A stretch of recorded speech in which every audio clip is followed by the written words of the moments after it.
Okay, now let's explore some more specific examples of such educational models and programs, like the school-wide enrichment model, SEM, and the discovery and the task models.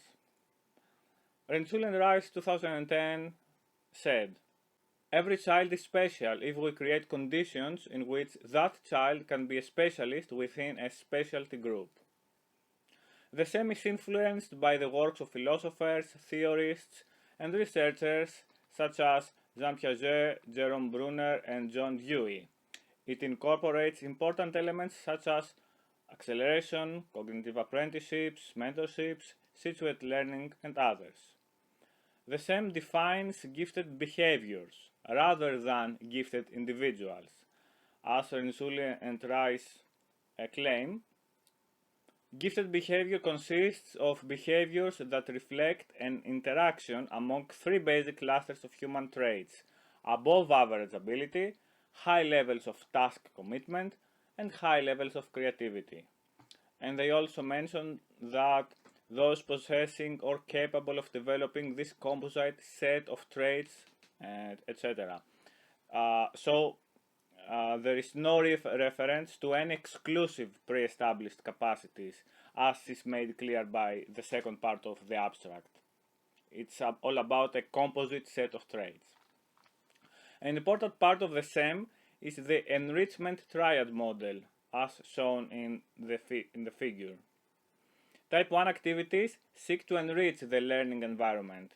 They are designed to introduce learners to a wide variety of disciplines, topics, occupations, hobbies, persons, places, and events that would not ordinarily be covered in the regular curriculum. The enrichment team consists of interactional experts on these subjects, such as teachers, parents, and students themselves. All this by Rensselaer and Rice 2010. Type 2 is designed to develop thinking and feeling processes through general activities such as problem solving, critical thinking, reference material usage, written, oral, and visual communication skills, and through specific activities that are not predetermined and may, for example, be related to advancing a type 1 activity. Rensul and Rice in 2010 present an excellent example of how children may acquire expertise in an area of interest through their approach. They refer to a fifth grader who, after pursuing her interest in Louisa May Alcott's books, she effectively conducted a 2-year research on Alcott's recipes, as she had identified them in the books of the author, within the context of Type 3 activity. The result was the Louisa May Alcott cookbook that was accepted and became the first book contracted by Little Brown with a child author. It is evident from this story that motivation and support can lead to high achievements without the obvious need for prodigal intelligence abilities. Creativity is equally powerful. For such children, that is, the most motivated and competent ones, SEM encourages individual or small group counseling, acceleration, direct assistance in facilitating advanced level work, arranging for mentorships with faculty members or community persons, and making other types of connections between students, their families, and out of school persons, resources, and agencies. Do you see yourself now as a digital method coach and counselor somewhere in this picture? Now, about Discover and Task. There are two models.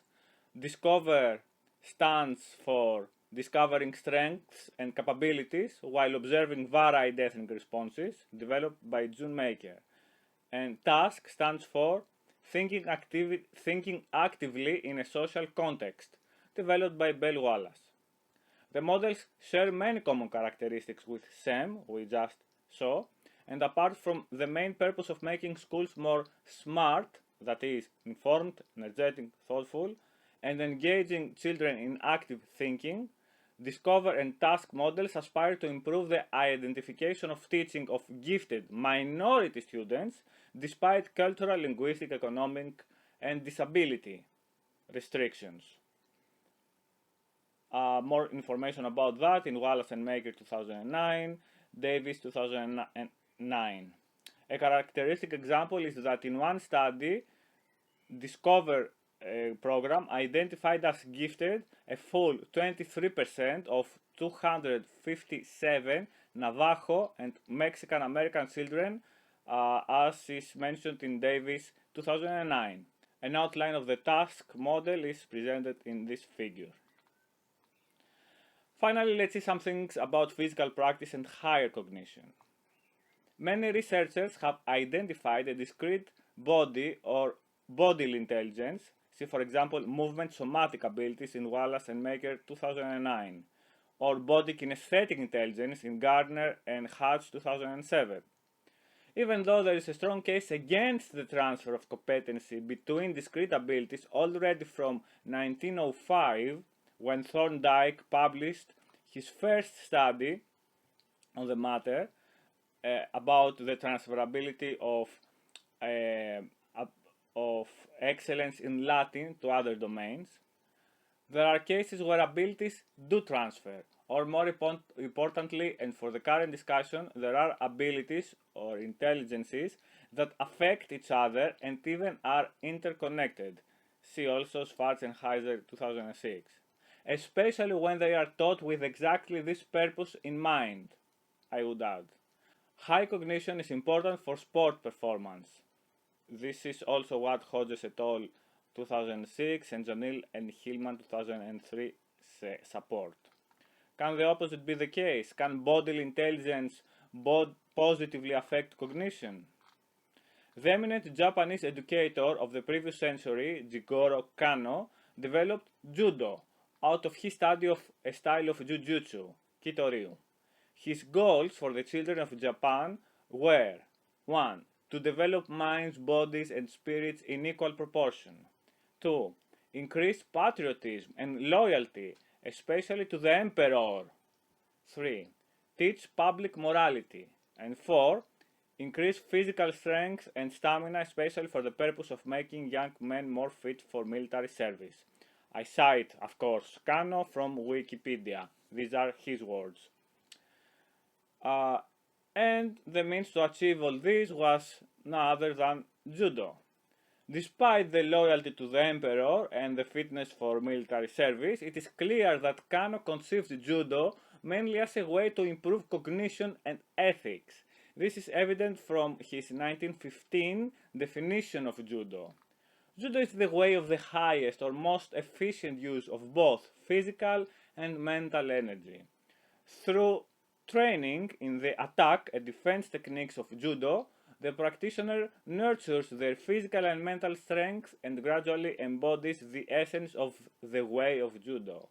Thus, the ultimate objective of judo discipline is to be utilized as a means to self-protection and thenceforth to make a positive contribution to society. The words of Kano from Wikipedia. The aims of yoga, aikido, Feldenkrais, meditation, qigong, and many other systems are similar, even though the processes and methods of each one are unique and every system has some way to accomplish somewhat different goals, but generally speaking they are related to personal growth. The newer systems, like Aikido and Feldenkrais, are partly based on the older ones, like yoga, meditation, etc., and incorporate many such influences. There are many studies that point towards the positive effect of such systems, or generally of physical practice, in the cognitive functions. See Pasatsky and Park and Glass 2010, Pasatsky, Stock and Mucha 2010, Zaidan et al. 2010. For example, Zaidan et al. 2010 found that even brief 4 days of mindless meditation practice enhances meta-awareness, executive functioning, sustained attention, improving related task performance in undergraduate students. Zachopoulou et al. 2006 designed and implemented a physical education program which successfully promoted children's creativity in early ages, 4 or 5 years old. The variables that improved in this study included divergent thinking, fluency, self-esteem, imagination, flexibility, independence, and openness to experience. Edwards, in 2010, argues that there is growing evidence that intelligence and proficiency in motor skills, especially motor coordination, are significantly correlated. He points to large studies of pupils in both North America and Europe that link measures of intelligence and levels of motor coordination. He says, in one study, children with higher cognitive status were found more capable of carrying out complex motor tasks than were children of lower cognitive status. Schwarzenheiser in 2006 go as far as to propose that one's thinking and problem-solving capacity is often limited to the complexity of action available to the body. So, let's move on to the last video of this section that has some basic ideas about schools. So let's move on now to the last video of this section that presents some ideas from schools.